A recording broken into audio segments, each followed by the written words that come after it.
All right, good afternoon, everyone. We are 1 minute past 3 p.m. India time. Thank you for joining and a very warm welcome to the SHRM Knowledge Cast.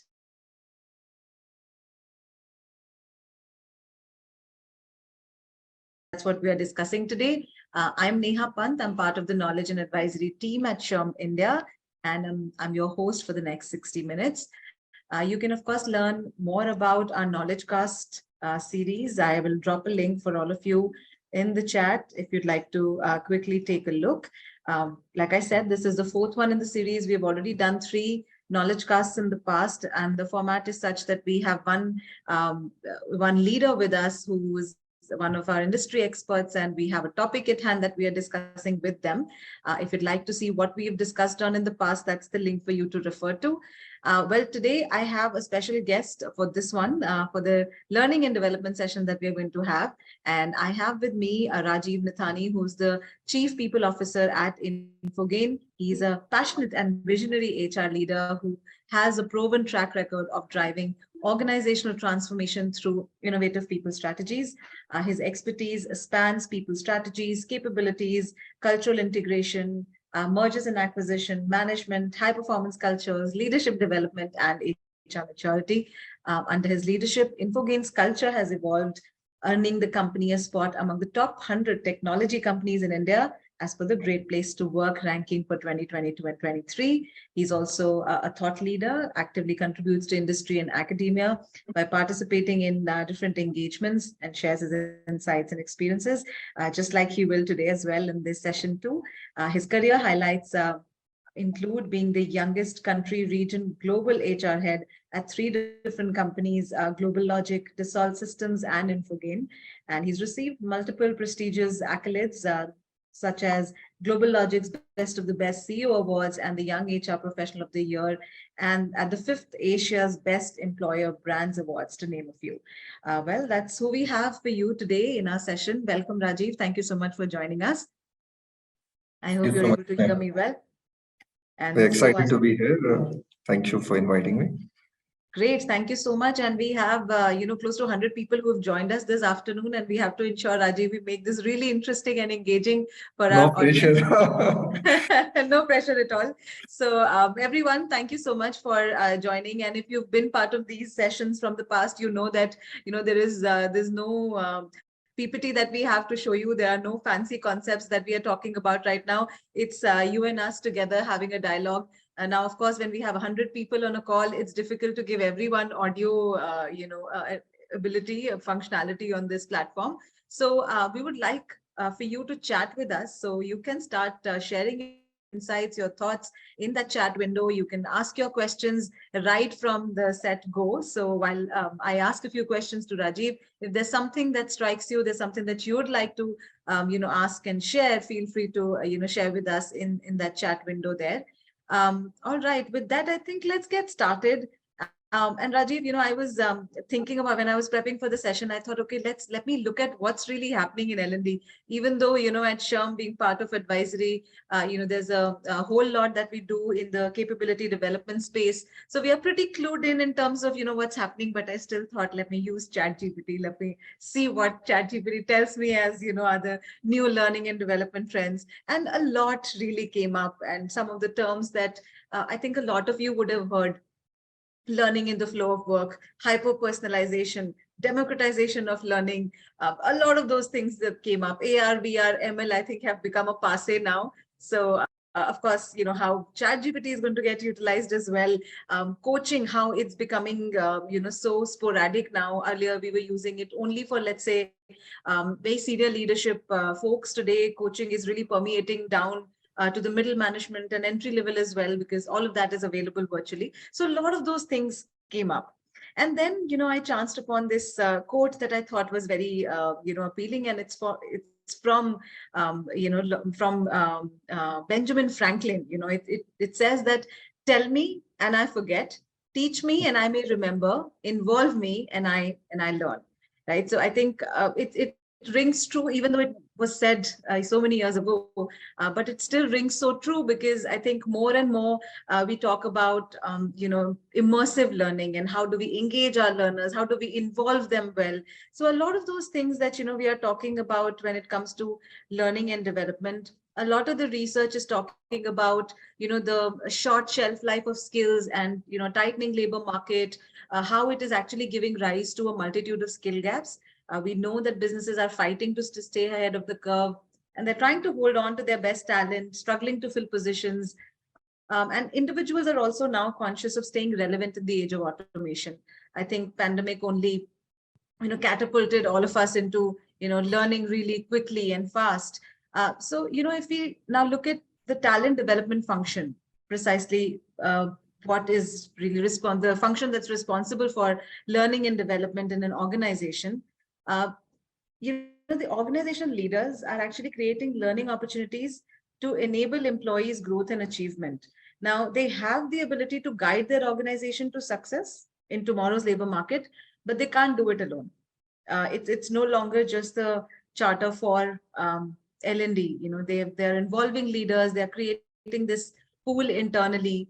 A lot of these things that are happening now. I think I've spoken about a lot of these trends that I picked up right while I was looking at the changing face of learning and development. But what I want to start by asking is that, in the light of everything that we've seen happening over the last few years, what's that one thing, Rajiv, that has stood out to you, which possibly in your mind could describe the evolution of L&D from where it used to be, let's say, 5 years ago? Let's not go too far back. That may be the relevant. Sure. I think definitely, Neha, thanks for setting the context and for the kind introduction which you gave earlier. If I look at 5 years reflection, clearly the technology-driven transformation has actually played an important role. And let me do a whistle-stop tour of how technology is reinventing L&D function, in particular in Indian context, and even geographies outside. I think it's all started with the boom of e-learning, right? It's like much like a Bollywood blockbuster hitting the box office, with all sorts of books platforms which came in, provided ease of learning, flexibility of learning, democratization of learning, and then Indian players like Byju's, An Academy, etc., rolling out the red carpet to qualify education, etc. Right. And then with the with mobile coming in, the smartphones reachability and spreading the learning context faster to the community across Indian context. For example, I see my own daughter who uses her smartphone and laptop so effectively in her own academic learning context, despite of the fact that she just got over her its 8th standard. And then the third thing from a technology perspective, which has really brought in and which will continue to bring in disruption in this space is AI and machine learning in creating a personalization of learning experiences. And I'll actually give you an example of my previous organization where while it was not at that depth level of AI leverage, but it became so personalized that it was driven basis the individual role and needs, which was driving the overall learning journey and map for the individual. And I think the last piece, if we were to look at from a technology perspective, is all about, and I'm going actually beyond the L&D scene of leveraging the immersive technologies like VR and AR. But data analytics is going to be creating an important enabler role for L&D function, because it gives a lot of perspective of about the learner performance, how the insights of learner, and that actually feeds in to create more personalized learning journey for the individual. And the last thing, which I'm seeing that's how the companies are moving. And in my current organization, we are actually looking at evolving ourselves from being a LMS, learning management system driven company, which traditionally used to be the source of administration of learning initiatives and eventually evolved to become an e-learning platform. But actually, it's getting into the aspect of becoming a learning experience platform. So now in that, what we're going to be doing in our space, which we are figuring out is we are a technology company. So for our developers, on-the-job learning is very essential part, right? At the same time, they need a lot of resources, a lot of enablers, a lot of mechanism around it. So can a development library could be enabled and could be provided to them through this learning experience platform, in addition to having that typical process of identifying the gaps on learning skills, the development map around it, providing opportunities for certification, etc. But then, it's the experience part which is gonna be playing an important role. So basically, technology has been the core of all of it, which I was trying to say. And in 5 years, this technology thing has brought in a lot of change, and it got accelerated only because of pandemic in last 3 years in particular, if I were to say so. Right. So technology, of course, and we have spoken about technology in so many forums, the digital disruption, the digital transformation. And, you brought up the whole transition from LMS to LXP.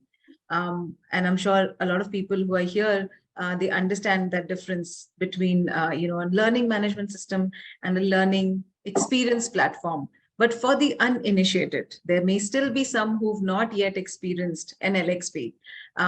And let's say if there are people on this call right now in this session who want to take on this journey and they want to make this transition, where do they start? If you were to tell us about your journey and how that transition came about, what are some things that you would like to share with the group? So, in our case, actually, ultimately, and I'll be brutally honest, learning function is typically and traditionally is a least priority function. However, when you look at it from a business point of view, it becomes most critical function. Now, for an industry like us, which is technology industry, what really happens is, and that has been driving the need for us to become a learning culture-oriented organization, is we are linking the entire learning journey with what we are selling to our customers. Now, there's a direct linkage with the SFDC from that point of view, right? Sales, when you have the entire sales funnel and you're looking at what kind of deals are you actually pursuing with your customers and prospects and new customers, and also what you're selling. And what you're selling is all about skills, right? And in our industry, which is technology industry, it's all about skill game, right? Now, from there, then you actually link it back with your skill repository and seeing that, okay, this is the kind of skill which is at certain level of probability to win versus the skill capability inside the organization from that standpoint. And what's a gap for you? So which means you need to fill that gap. Now, that gap could be filled either by virtue of creating a proactive pipeline of skills, or you acquire that from outside, right? Which is more just-in-time basis. Now, that became a problem statement for us, and the way the technology has evolved in the last few years, the complexity of what we sell has only increased, and the solutioning, the skill complexities and combination of multiple skills, all that has led us to actually look at entire roadmap from a business imperative perspective. And that actually drove most of it as a change management for us. So L&D has become one of the strategic component for our organization from that perspective. And we created our own platform to actually drive the learning outcomes in the organization. And it has element of pull factor more than the push. Traditionally, we would actually say, these are the learning hours we want to achieve in a year's time frame. Now, that is important to measure in terms of outcome, but that's not a proactive strategic input for us. What is strategic and proactive input is how many learning maps are in place, basis role, and we are continuing to evolve that, and how is that supporting from an end business imperative perspective, and also at the same time, how many people are actually going by themselves, because there's a element of self-paced learning, right? It's people want that flexibility today. You can't force people to be available in one virtual room or a physical room and do a classroom based training interventions. So that's kind of journey which is evolving. And then, as I mentioned, we are going a next step on this now, where we are looking at how do we bring in the entire learning experience from a larger community perspective in a software area of our business, and see that it how does it affect the on the job developmental and overall learning context of our people by and large. So let me take a pause in case if I sounded confusing here, you No, can, no. ask me. No, no, I think you made a lot of sense, and I quite like the part where you talked about how the analytics are helping here, right? And for you to be linking it to what you are selling, and therefore, what is it that people would need to learn as skills? Now, it could, and I actually meant to ask you if it was only looking at it more from your technical skill building, or does it also focus on behavioral skill building? So while I'm selling, I may need to upskill myself on the product and the features of that product. I need to know that very well. But at the same time, I also need to know how to sell. So or negotiation for that matter, which is an important skill, when you're selling. So is it catering to both, or is it right now more focused on technical Yeah. upskilling? So the technology driven aspect is more focused on technical aspects, right? As I told you, it has become part of business imperatives and business strategies. So that's where, as a technology company, technical aspects become important. But at the same time, it doesn't negate uh, the importance of soft skill and leadership interventions, which we need to put in place. And somewhere we are in that journey of evolving ourselves better in that space. But few things which became basic hygiene for us in the soft skills, beyond the communication and all that, because those are essential element, and those have become basic hygiene from my point of view. Now, your environment, if you look at in last 3 years, it changed the way the working models evolved for us and for many other companies Right. in my industry in particular. And companies like us, which happens to be remote working even now. So our official work from home is valid until end of March 2024, right? Okay. So only from June, we are asking at least our top 10% population, which is the middle management above, to be in office twice a month, right? So not even more than that. So when you got into a working model like this, uh, what became important was that how, and we are a knowledge industry based company, right? So in a Right. knowledge industry, your people are assets. So how do you make sure that your people are having a sense of belongingness in the organization, right? So when you start with that piece, because the great resignation era, now I call it era because that's over and we're talking Yeah. about something different, right? So during that era, the job change was an outcome of laptop change only, because practically nothing else changed for the individual. The person was sitting at the same place where the person was sitting before. Right. It's just the laptop change and company badge change automatically. Mm-hmm. Now, when you are in that kind of environment, one of the important things is, as a manager, your role changed significantly. How do you connect with your people? How do you collaborate with your people? Because you have become the face to the organization, right? The people are relating with the organization through you. Now, that managerial developmental intervention at that stage became very important piece in my view, which was not there before. Now, that's kind of change management we went into as part of our soft skill interventions, where we kind of put the managers into a learning journey so that they become aware about how to conduct, because it's a new thing, right? It's a new experience for them. They should know how to deal with a virtual environment, how to conduct himself or herself in that environment, how to even connect with the individual, right? What to say, what not to say, how to collaborate in a virtual team, distributed team context. So all that became part of our learning change management perspective. But otherwise, the tool is more technical. There are soft skill aspects and leadership aspects which are essential. Basic hygiene, you continue to evolve them. In addition to the contextual driven thing, which I just talked about. Right. And thanks for sharing that, because for a lot of organizations, I know that some bit of behavioral learning is also getting addressed through LXPs.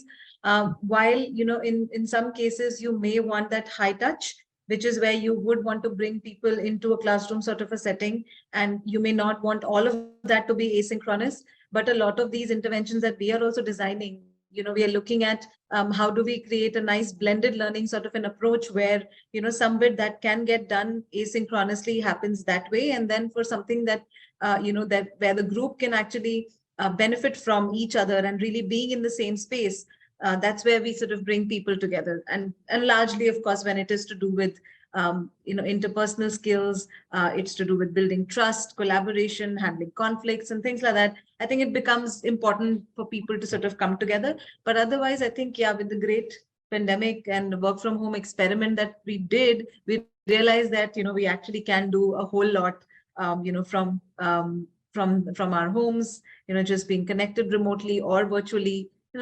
Before that, I think everyone was quite averse to the whole idea of asynchronous learning. At least I see that there's more appetite for that now. Otherwise, while there were asks of blended learning, interventions, we largely looked at only classroom programs. And with that point, I wanted to actually bring up something that, I observed. I was at this talent conference, one of our SHRM conferences in Mumbai, and Santrup Mishra from ABG was our keynote speaker, and he was delivering on talent management, and he spoke on a lot of aspects. And then when it came to talent development, and he was asking some very pertinent questions to the audience, and some really thought-provoking ones. And he ended up mentioning about talent development. He said that largely we have, when it comes to talent development, we've largely only looked at classroom programs. That's been our approach. And or we are looking at a lot of these other virtual engagements, or today technology enabled courses that we have put together, but we've never looked at NLOs. And he used his acronym, and he said, and this was of course coined in ABG's world. So NLO, what he meant by NLO was natural learning opportunities. And Okay. that stayed with me because it was such a pertinent question that he asked of everyone. He said, have you ever identified what are these natural learning opportunities in your organization, which are very, very contextual to you, which are very specific to your organization? But because we are so, consumed by everything that's available, outside, we have not looked at a lot of it that exists within. And he gave a very, interesting example. He said that, you have your leaders, and you have this investors meeting, let's say. How many times have you picked up some of your young leaders who need to learn that skill and have actually sent into that meeting where they could just be a fly on the wall? They don't have to do anything. They could just be the observers. But the kind of learning that they're going to gather in that meeting, observing their own leaders having a conversation, it cannot happen in any virtual program, any classroom program, by any case study analysis. And I thought that was so profound that, this is something which is available to us right there in front of us for free. We don't have to, depend on consultants to be able to do this. But have we really looked at, learning and development from that lens? Have we identified these opportunities and then enabled them for our, people? So I thought, that was something that possibly could be the new frontier, where we start looking at these opportunities within and not really just look at all the fancy stuff, in terms of our subscriptions and libraries and whatever else we get. And we know that then adoption is so little. But has there been something like that in your experience that you think could have worked? So, I'll actually, I'll respond to this with one of the questions which Sonia Bhattacharya had posted some time back, where she talked about the relevance of 70-20-10 model. 2010 model, correct, yeah. Now, I'll actually link it with what you said. So while as a concept of NLO or as a nomenclature, it sounds very exciting, but actually what you said is already getting covered under 70-20-10. So my philosophy around that is, and that's what I always tell to people, is that when we talk about learning is happening all the time. Even, my listening to you is a learning for me, right? So NLO, for example, as a term I never heard before. So I picked a new learning from it.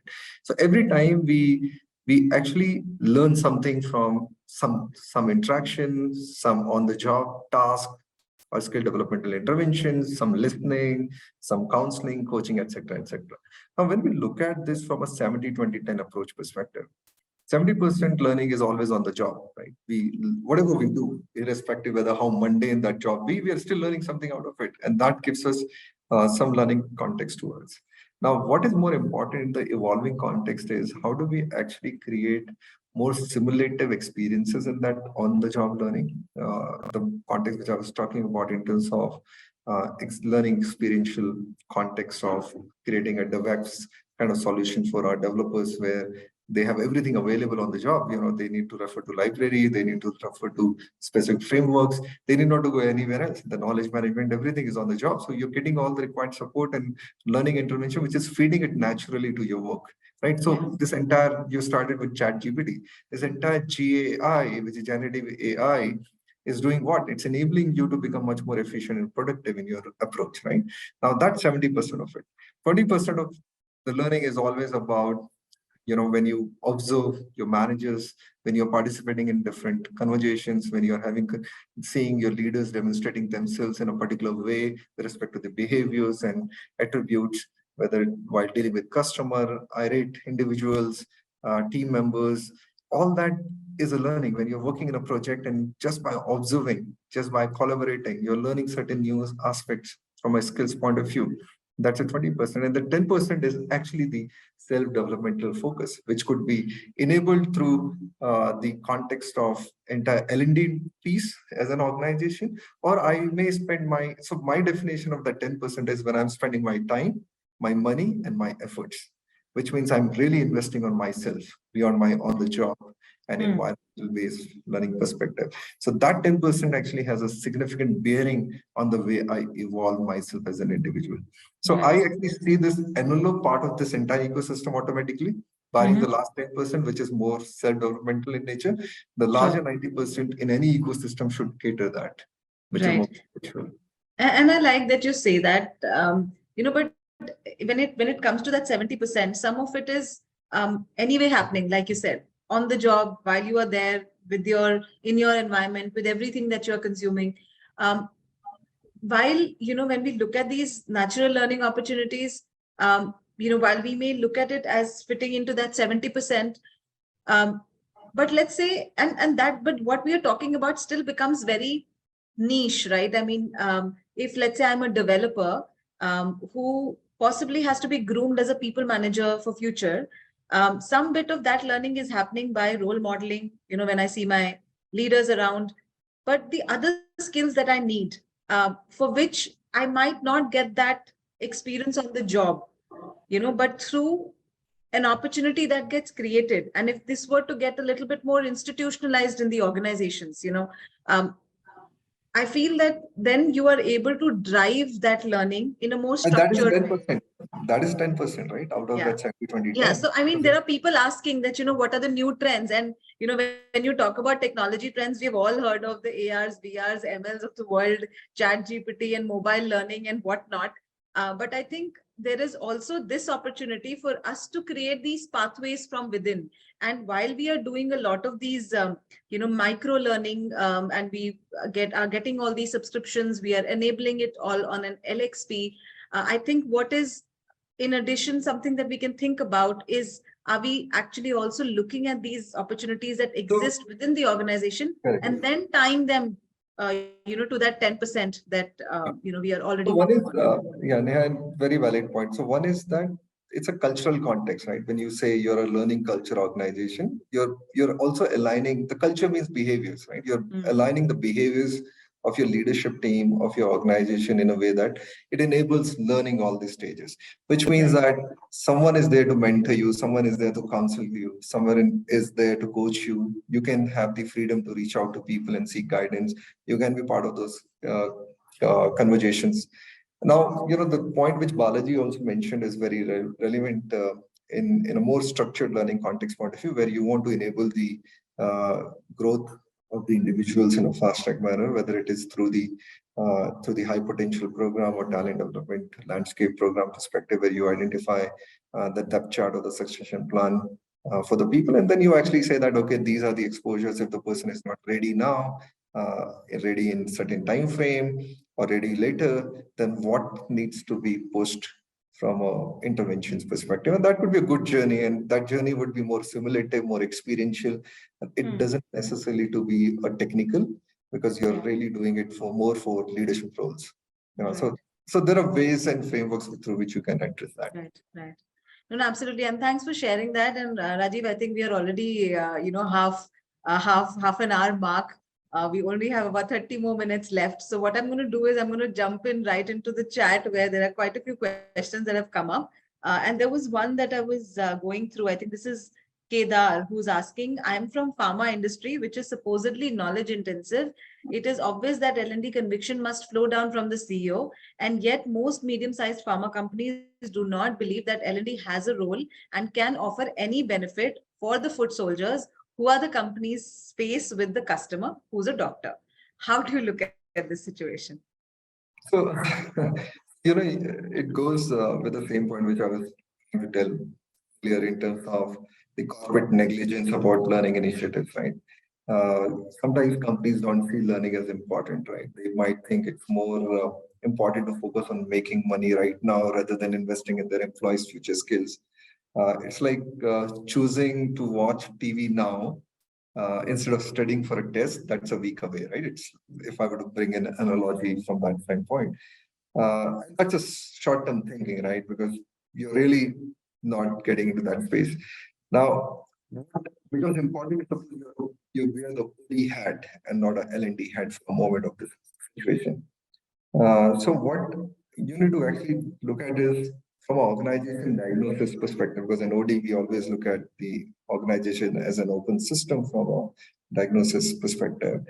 That how do you, one is that you have a diagnosis perspective, and then the intervention is more about linking the business imperatives to what you want to drive in the organization.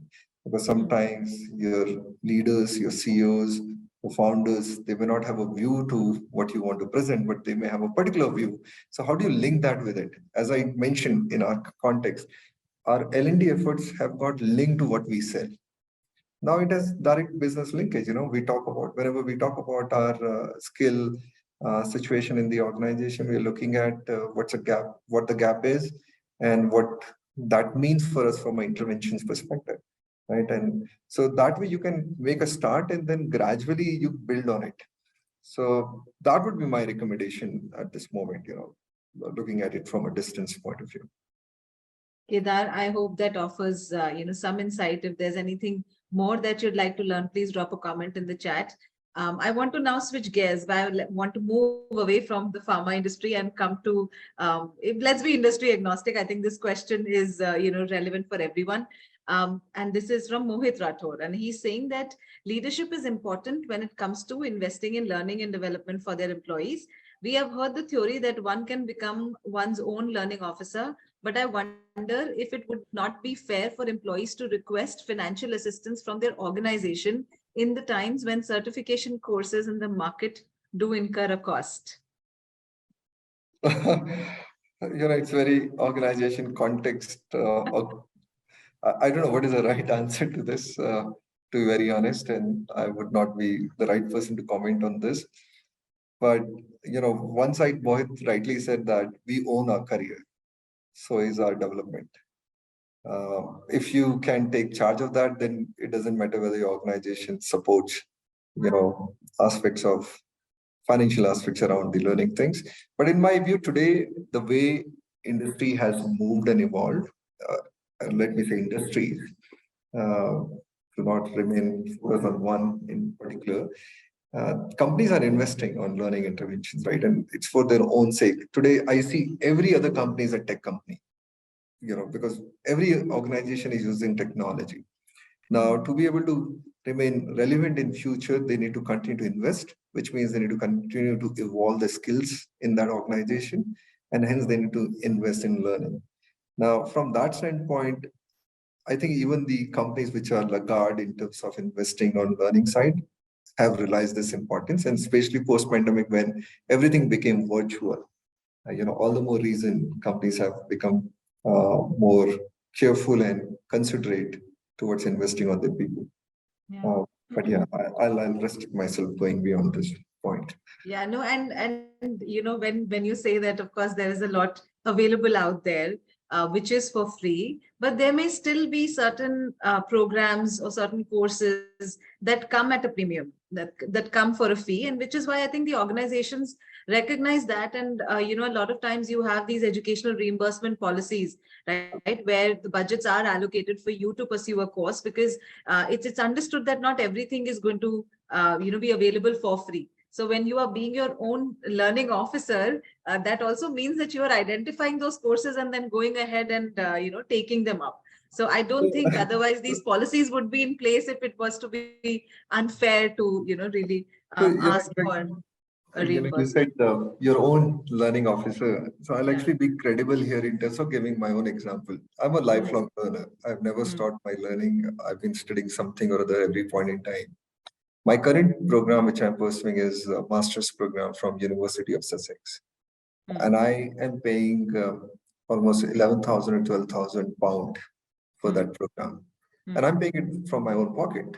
What is mm, driving that? It's not that I want to seek reimbursement from my company, mm, and I had done it in the past also, right? Today, I may hold a chair in a specific compensation from affordability perspective, but in the past, when I didn't have that much of affordability, I still went ahead and paid these because my motive was to own my own development because I always right, believe in this Pareto model of 2080.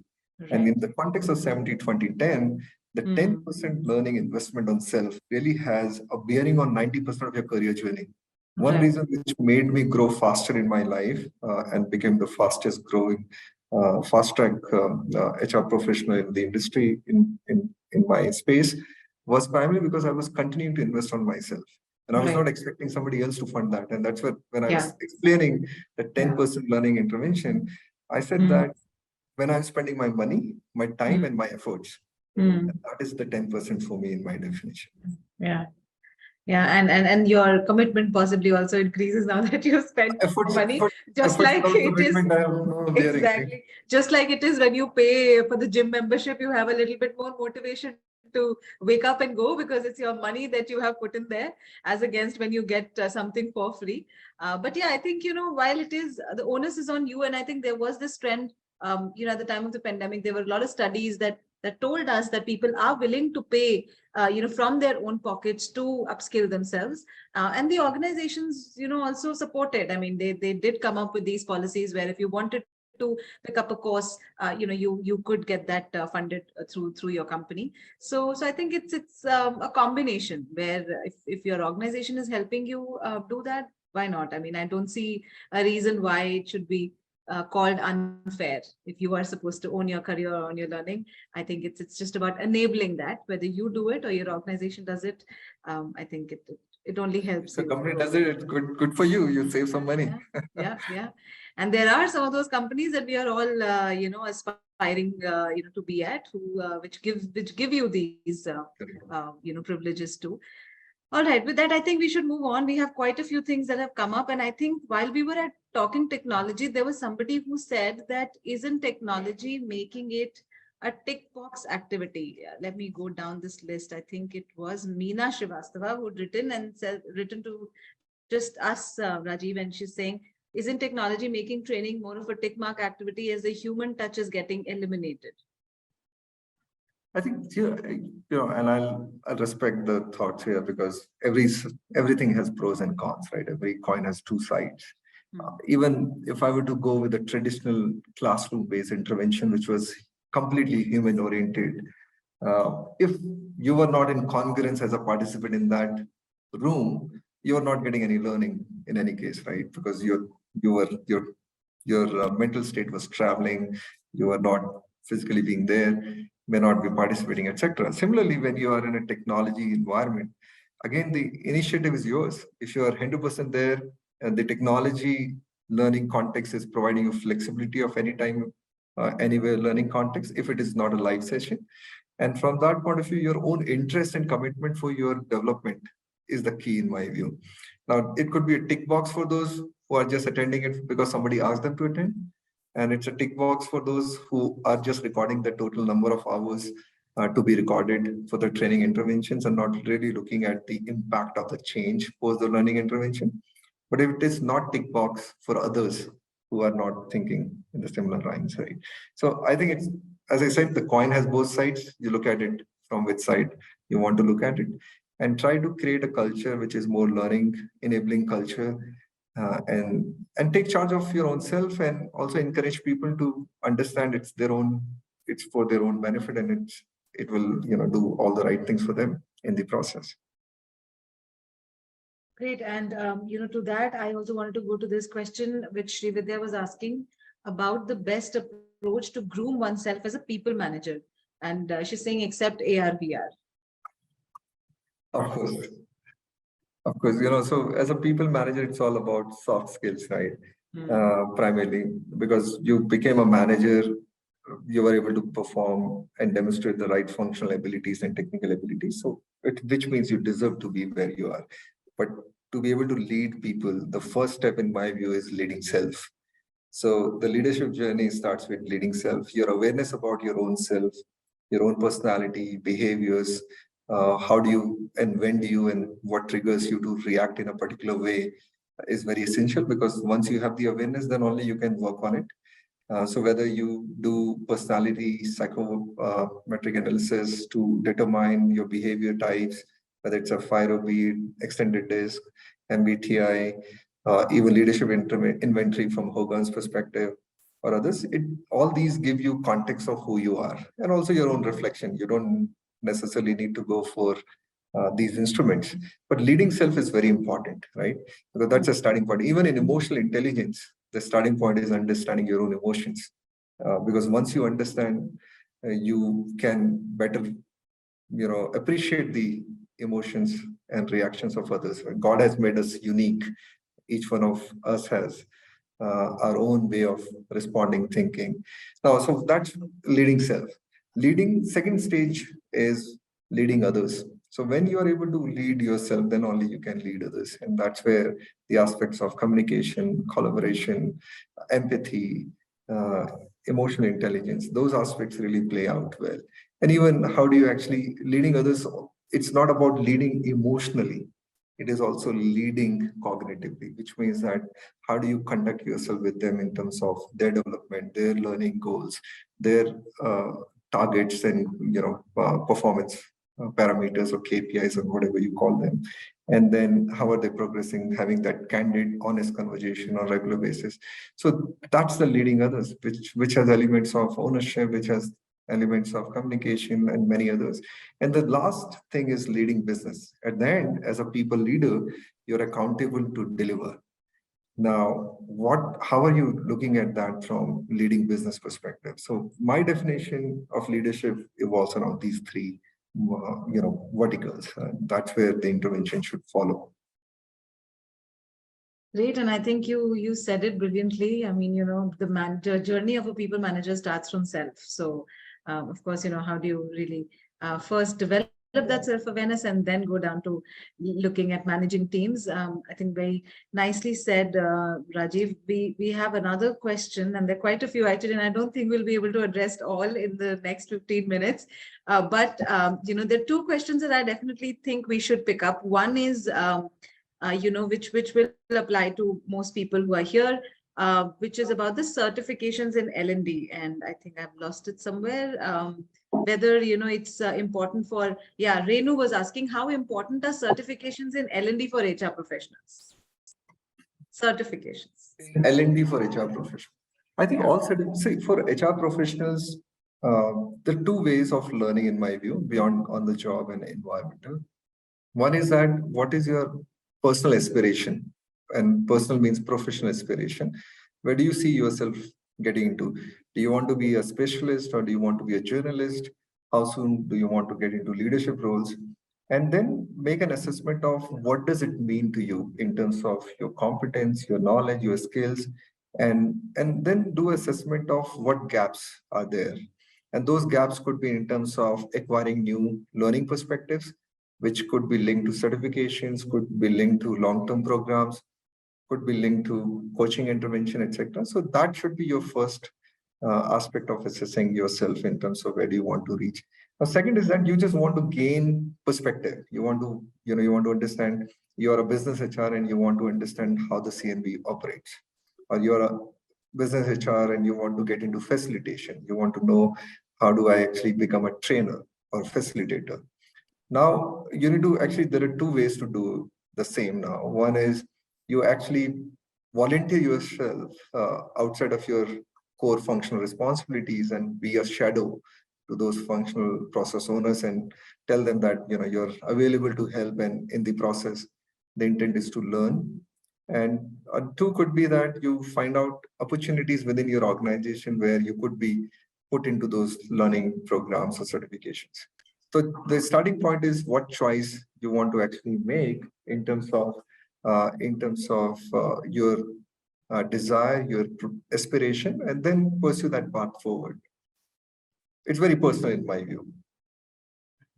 Right. So, no, I think, with that, make your assessment, see where you are, what your aspirations are, like you said, Rajiv.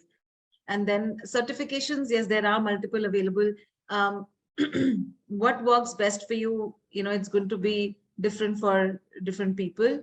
But I do think that they give you that much credibility. And of course, if there is a rigor of of really an examination at the end, then you get to test your knowledge as well, for whatever you have learned in that journey.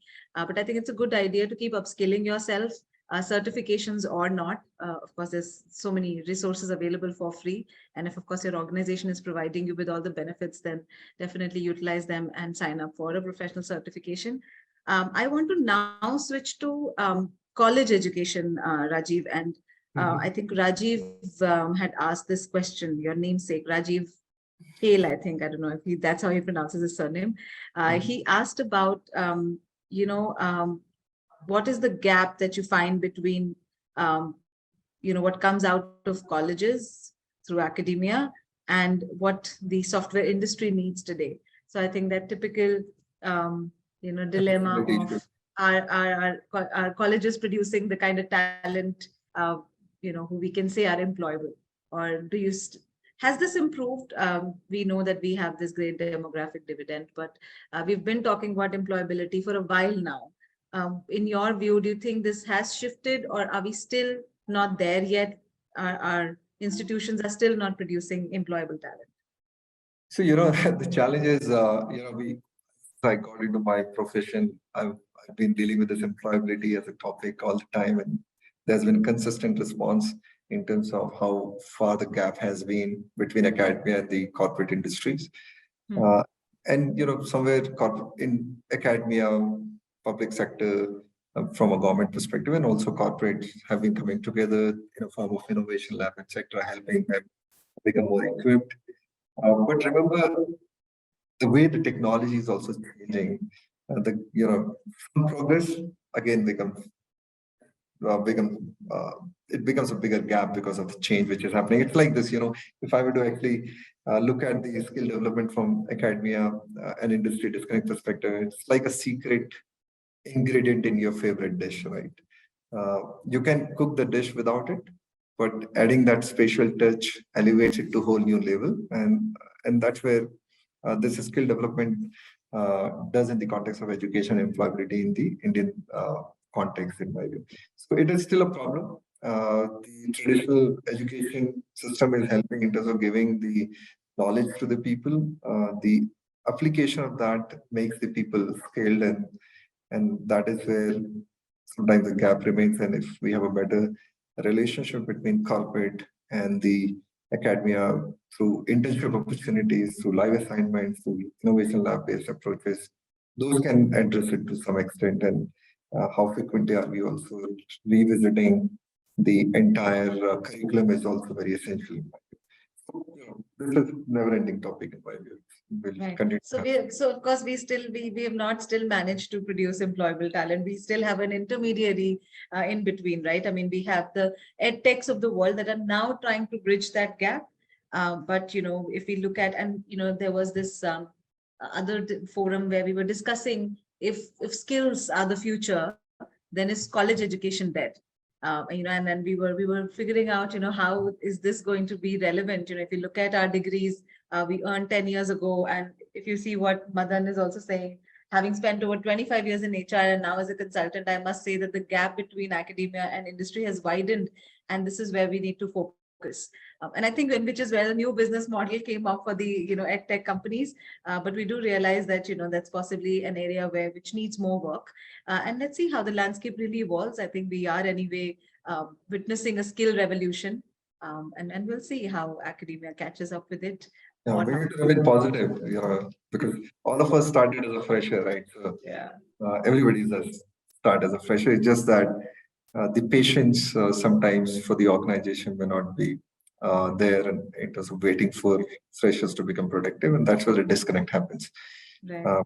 But the way Indian industry has been doing, the demand supply challenge will continue to create more opportunities, and that's where the hope lies. Right, absolutely. So a quick question that Supriya's asked, and if you could, give your take on it. About the corporate university, do you think L&D and corporate university are the same? And when they say corporate universities, I think, for instance, the Apple universities, the Google universities that you have within, as against the L&D function. Supriya, I hope that's what you had in mind. If you'd like to double click on that a little bit more. But Rajiv, if it is interchangeable as a concept, so my ignorance is about these Apple universities and Google universities references you have given. So I'm just looking at it in the context of replacing e-learning opportunities through these universities. If that is the context, then definitely it can't replace the L&D function, because you need to continue to actually look at dimensions which are beyond e-learning. We talked about human intervention based aspects of the learning journey as well. Also at the same time, you need to actually manage a lot more from a context of the organization, which may be beyond learning, which could be orientation based, which could be sensitization based, which could be mandatory cultural attributes based. So you need to actually look at those aspects also beyond some of these. So I think it can't replace 100%. It could be an enabler to the overall function. Right. And I think the corporate universities are looking at skilling at scale, right? I don't think they're able to provide you with that high touch and the human intervention that we are talking about, for which L&D set up as a COE in organizations, and which is where a lot of that bespoke work really takes place, right? So I think that's where the distinction really lies. So before we close the session today, we have about 7 more minutes to go, Rajiv. 2 questions. I have one that I've saved for last that I wanted to ask you, but there's one that's coming from Tanya. That's fairly easy. So Tanya is asking, how does an employee or an organization ensure that learning is completing the loop from sitting in a classroom or online training to being able to implement the same in the business context? Yes, I get asked this question multiple times by different clients, but let me hear from the client himself today. You're saying in terms of monitoring the effectiveness or the continuity. So can you rephrase the question? Right. So I think, it's about, you've gone through a learning program, whether virtual or in person. Now, the idea is that there has to be some development that happens as a part of that, and we get to see the proof of the pudding. So, correct. How are you really implementing what you've learned on the job? Correct. How do we get that evidence? And this is a question that you get asked multiple times, right? Correct. I mean, how will you show the impact? How will we know that, the needle has moved? So I'll give you an example of my previous company, Dassault Systems, where, it's a product company, big French product organization. And what the problem statement I was told by my entity CEO at that point in time was that we didn't have a lot of ownership from our R&D leaders' perspective in terms of being a global product owners. Right? They were just doing more of execution of what the team outside would tell them to do. Now, that's where I always call it OD-driven learning. The hat which I wore at that point in time was to actually get into the OD aspect of understanding why this problem, where the gap is, and where the opportunity lies. And that actually, it was a massive exercise of diagnosis and some dialogical conversations which took place, and that enabled me to figure out a lot of attributes which I converted into competencies for intervention. Now, the simple thing as a L&D, typical L&D reaction would have been basis that, well, okay, let me do this communication program, let me do this XYZ program, ownership program, and it will be over. No. So what we did was we said that, first of all, I enrolled the entire leadership into this, that this is a learning journey for next 6 months. The outcome would be that we would like to have more owner on the global product from a leadership pipeline perspective. And then we actually made them go through different modules, and we linked those modules with the on-the-job application and also eventually a final project. And in the process, we had line managers, their respective managers also being part of the process. And we also brought in the corporate coach who was doing a group coaching intervention every stage, doing the handholding. So all that actually led to complete the entire intervention. And eventually we had 3 to 4 people who got into global product ownership as an outcome of it, which was the end objective which we wanted to aspire for. So, look at it holistic as a OD project and not just L&D initiative, which is a tick box. In these cases, Rajiv, I think, the whole impact evaluation or effectiveness evaluation, or really being able to showcase that impact that an intervention has brought about becomes another intervention, because you'll have to look at certain objectives that you'll have to first establish before you set out with the intervention. And if you really have to show that this program has benefited, let's say, people in a particular manner, there have to be those metrics that you have to first establish before, and then keep that tracking on until late after the program is over. And a lot of times, I think, the project teams do not even have the patience to really watch out for that long. And which is where I think a lot of these interventions do not seem to create, or at least establish that they've had impact. They would have still impacted those individuals who went through it, but I think it's more about then how do you showcase it to your leadership that, what you've done has actually, brought about some. So Neha, you answered the question already, or the concern. The change management involves all the stakeholders. So if you want to drive a change in the organization context, you need to take all the stakeholders along. Right. It cannot be L&D initiative. It has to be organization initiative. And that's why, as I mentioned at the beginning, it should be OD-led learning intervention. Correct. Because your thinking will change automatically. Yeah. And when you say OD-led, I think what Rajiv means for everyone's benefit is that, really, do you have that systems perspective? Can you look at the entire system when you are planning an intervention, which is not just only limited to that particular function and that problem at hand, but how does that really help your organization's effectiveness in the long run? And thank you for really bringing that up. I think these days we are moving, we are transitioning to that space where we are looking at an organization at a larger level and not just going by functions and as we say that an organization is also some of its parts, and those parts have to be looked at holistically and not in isolation. And someone's also written holistic there. Okay, Dr. Madan has written this a few times. Can you quickly answer, how do you measure skills? I think he's dropped this question twice now. Let's understand what is skill. Skill is the application of knowledge you have. So, as a software engineer, my knowledge of Java as a technology will become a skill when I start to write code. Now, when I'm writing code, what are the important things from an assessment perspective? Number one is, what is the scope which I need to cover? Within what timeline I need to cover? What quality I need to cover, and what behaviors I demonstrate? So when you are talking about skill assessment, you need to look at these aspects from assessment point of view.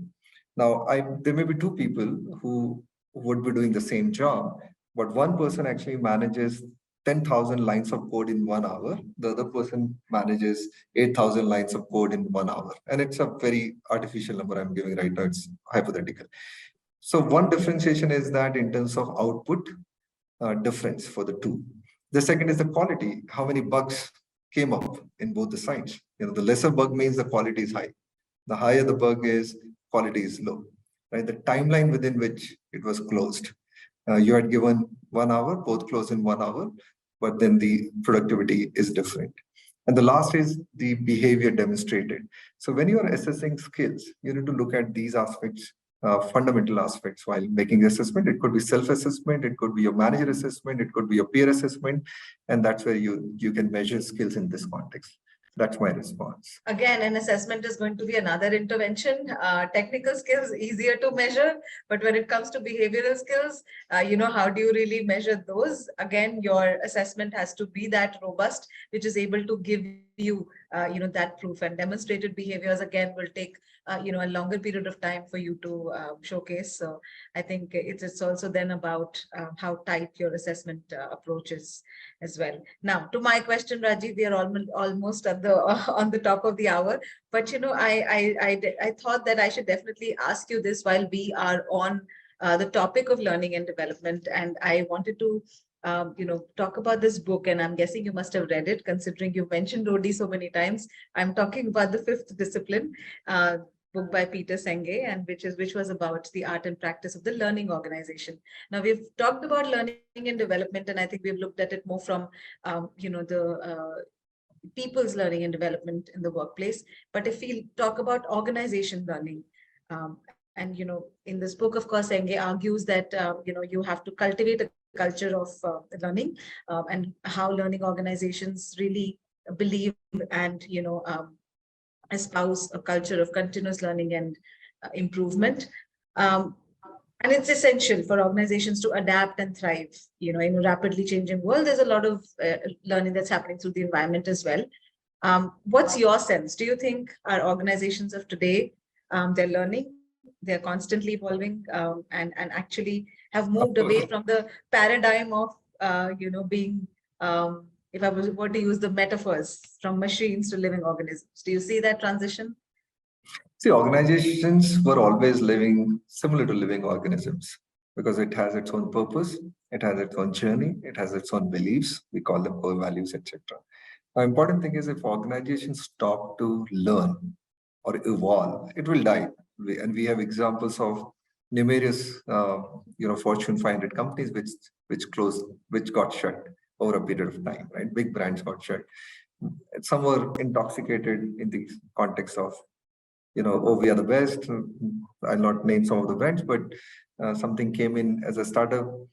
They didn't see that as a threat. They did not evolve. They did not learn, and they got killed in the process of that. Right. So from that standpoint, organization today, in my view, are always looking to evolve and looking to thrive, and that can only happen when they have the inherent nature of continue to learn and see how can they become better and better, like any of us as an individual. That is how I actually see it now in a very simple way. Great. Thank you so much for sharing that. I think as we end the session, which has been a fascinating one, and I think so many comments there and so many questions, I was only able to pick up a few, but I tried to answer the ones that have not been answered as frequently. So thank you everyone for sharing those and your insights all throughout the session today. I didn't realize how 1 hour passed by, but here are some feedback questions that we're asking you. Tell us if it was a useful investment of your time, if you found the content relevant and apt, and if you would recommend this session to others. You give us your feedback, and we, of course, make improvements, and that's how we learn. And while we are on learning and development today, this definitely is needed for us to get the insight from how you are receiving these sessions. But once again, thank you so much, everyone, for joining, and thanks a ton, Rajiv, for making time, taking 1 hour out of your busy schedule and really having this conversation with everyone. I think, we managed to, have all our more than 100 participants, by the way, stay till the end. And that, I think, speaks volumes of the quality of the discussion that we had today. Once again, thank you so much, everyone, for joining. Have a lovely rest of the evening, and we'll see you soon on another Knowledge Cast. Keep watching this space for more. Thank you, everyone. Thank you. Thank you. Bye-bye.